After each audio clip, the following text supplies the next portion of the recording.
रजनी लखनऊ की रहने वाली है। उसकी ज़िंदगी में एक ऐसी घटना घटी जो उसके दिल पर बोझ बनकर बैठी है। ये कहानी उस प्यास की है जो उसके पति ने नहीं बुझाई बल्कि मुंह बोले भाई ने पूरी की। कभी कभी उसे लगता है कि उसने जो किया वो सही था और कभी लगता है शायद गलत। लेकिन जिस्म की आग, वो भूख जो दिन रात जलाती है, उसे कैसे नज़रअंदाज कर सकती थी वो। जब जिससे उम्मीद थी वही नपुंसक निकला तो वो क्या करती। उसने वही किया जो उसका दिल और तन चाहता था। रजनी बहुत ही सुंदर लड़की है। गोरा रंग, लंबे काले बाल जो कमर तक लहराते हैं। उसकी आंखें बड़ी बड़ी काजल से सजी और शरीर ऐसा, चाल ऐसी कि लोग देखें तो नज़र हटाना मुश्किल हो जाए। उसकी मुलाकात लखनऊ में ही रहने वाले करण नाम के लड़के से हुई थी। करण 28 साल का, लंबा कद, सांवला रंग, चेहरा ऐसा कि लड़कियां फिदा हो जाए।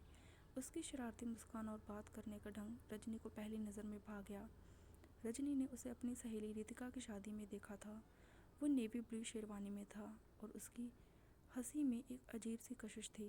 रजनी ने उसे देखते ही मन में ठान लिया कि ये मेरा होगा। उसने हल्का सा इशारा किया, एक मुस्कान, एक नज़र, और वो उसके जाल में फंस गया। कुछ ही मुलाकातों और बातों में उनका प्यार पक्का हो गया।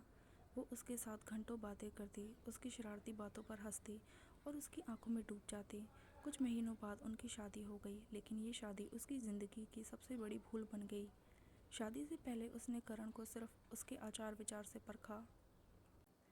उसकी बातों में वो गर्मजोशी थी जो उसे पसंद थी, लेकिन उसने एक चीज़ नहीं जांची, ना ही पूछी, उसकी मर्दानगी।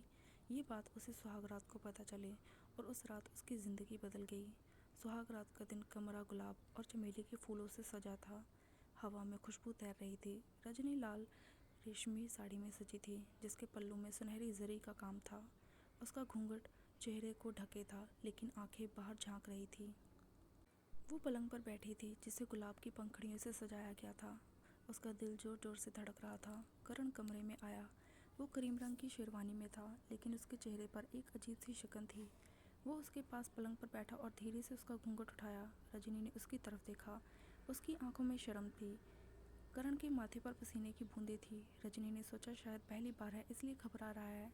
उसने खुद ही शर्म छोड़ दी। रजनी ने उसका हाथ पकड़ा, उसकी आंखों में देखा और धीरे से उसके होठों पर किस कर दी।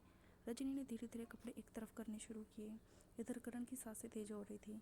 उसने करण के गाल पर एक और किस किया और बोली, करण, आज तो बस हमारी रात है।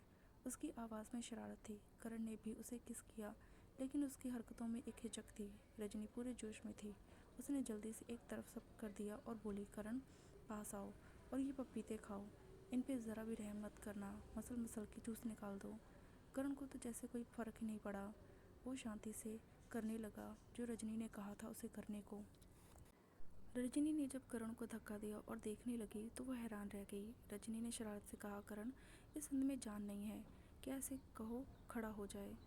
रजनी ने करण से फिर कहा, करण, तुम कुछ करते क्यों नहीं? यहाँ तो मुझे प्यास लगी है और तुम चुपचाप बैठे हो। करण क्या करता? वो उठा और पानी लाने की कोशिश करने लगा। वो पानी लाने में असफल रहा। उसने पास आकर कहा, रजनी, सॉरी। वो बुदबुदाए और थक कर बगल में लेट गया। वो स्तब्ध थी। करण थोड़ी देर बाद खर्राटे लेने लगा। वो रात भर तड़पती रही। रजनी लेट गई और सोने की कोशिश की, लेकिन नींद नहीं आई। ये सिलसिला अगले 15 दिन तक चला। हर रात वो कोशिश करती, कभी लाल नाइटी पहनती, कभी काले रंग की साड़ी, लेकिन नतीजा वही। करण को कुछ फील नहीं होता था। उसने हर तरह से करण को उकसाया, लेकिन कुछ नहीं हुआ।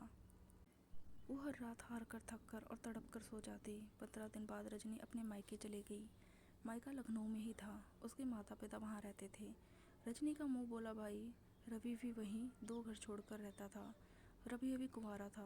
उसकी आंखों में हमेशा एक शरारत रहती थी।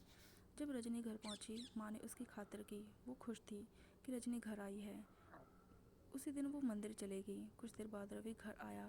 अब घर में सिर्फ वो और रवि थे। रजनी ने हल्की गुलाबी सलवार कुर्ता पहना था। रवि ने उसे देखते ही गले लगाया। रजनी, सब ठीक तो है ना?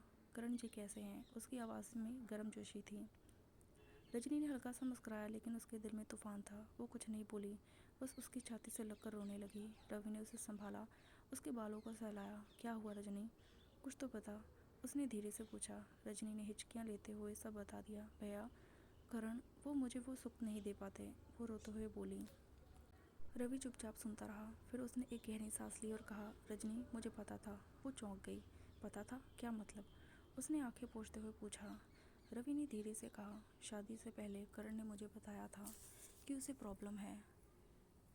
शायद वो तुम्हें शारीरिक सुख ना दे पाए, लेकिन मैंने सोचा तुम उससे इतना प्यार करती हो, शायद सब ठीक हो जाए।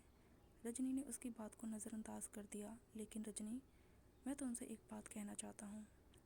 मैं तुमसे बहुत प्यार करता हूँ। वो सन्न रह गई। क्या बोल रहे हो भैया? उसने कांपती आवाज़ में पूछा। हाँ रजनी, मैं तुमसे प्यार करता हूँ। मैंने हमेशा तुम्हें चाहा है और अब जब तुम इस हाल में हो, मैं तुम्हें दुखी नहीं देख सकता।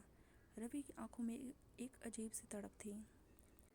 फिर उसने आगे अपनी बात जारी रखते हुए कहा, मैं तुमसे कब से ये बात कहना चाहता था और बहुत बार कोशिश भी की, लेकिन हर बार असफल रहा। मैं और कोई कोशिश करता, उससे पहले तुमने मुझे अपना मुंह बोला भाई बना लिया। रजनी कुछ देर चुप रही। उसका दिमाग सुन्न हो गया था। उसने कुछ नहीं कहा, बस अपने कमरे में चली गई। उस दिन वो दिन भर रोती रही। उसके मन में उलझन थी, ये गलत है, लेकिन उसकी प्यास और प्यार उसे गलत करने पर मजबूर कर रही थी। शाम को रजनी की माँ और पापा गोरखपुर चले गए क्योंकि उन्हें कुल देवता को प्रसाद चढ़ाना था। घर में सिर्फ वो अकेली थी। रात हुई। वो अपने कमरे में थी, वही गुलाबी सलवार कुर्ता पहने। अचानक रवि घर आ गया और उसे ढूंढते हुए उसके कमरे में चला गया।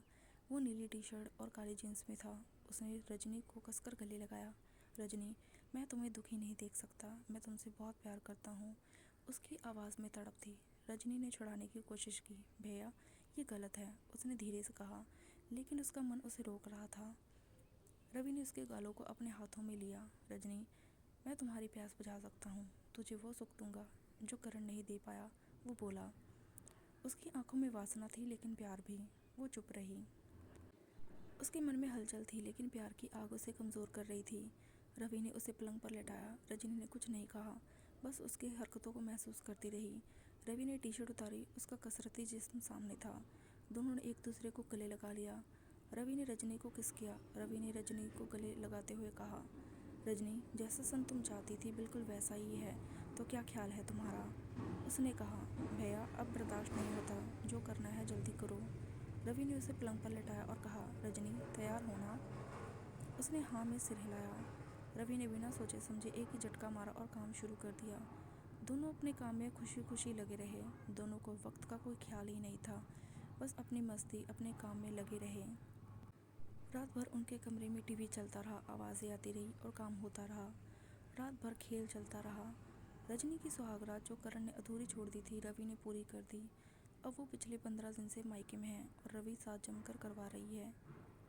उसकी ज़िंदगी मस्त चल रही है, लेकिन रवि की शादी होने वाली है। रवि ने कहा, रजनी, तुम फिक्र मत करना, मैं तुम्हारा साथ कभी नहीं छोड़ूंगा। मैं तुम्हें हर वो खुशी देता रहूँगा जिसकी तुम हकदार हो। रवि शादी के बाद भी रजनी से मिलता रहा, उसे प्यार की खुशी देता रहा। रवि से ही रजनी को 2 बच्चे हुए। इस बात की खबर करण को भी नहीं लगी।